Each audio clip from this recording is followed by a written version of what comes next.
আমাদের গ্রামে একটা পুকুর থেকে মাটি তুলেছিলাম। এখানে 6টা লোক লাগিয়ে আমি মাটি তুলেছি। 1 সপ্তাহ হচ্ছে পানি তুলে দিয়েছে। তো আমার মাটিটা ওই পারে আছে। তো আরও ভাইরা তুলেছে এখানে মাটি। 2-3টে টাল আছে এখানে। তো এখানে একটা টাল ছিল, সে মাটিটা ববা হয়ে গেছে।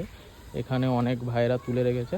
তো চলো আমার মাটিগুলো কোথায় তুলেছি তো তোমাদেরকে আমি যে মাটিগুলো তুলেছিলাম।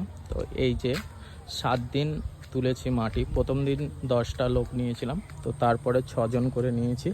তো এখানে এই মাটিগুলো আছে, 22,000 টাকার মাটি তুলেছি। আর এই পুকুরটা হচ্ছে বোস পুকুর। আর একটা টাল তোলা আছে সেই ওখানে। তো চলো তোমাদেরকে দেখাই। টাল আছে সেই ওই পাশে, একটা বাবুদের আছে আর আমার ডান সাইডে আছে, এখান থেকে দেখা যাচ্ছে। তো দেখতে পাচ্ছ। তো এই মাটিগুলো বোতে 3 জনার বলেছিলাম, তো তারা 30,000-35,000 টাকা বলছে। তো আমি 22,000 টাকায় মাটি তুলেছি, আর ববা খাচ্ছে এত বলছে, কি করে নিয়ে যাব তাই ভাবছি। তো যাই হোক, মাটিগুলো বোতে হবে।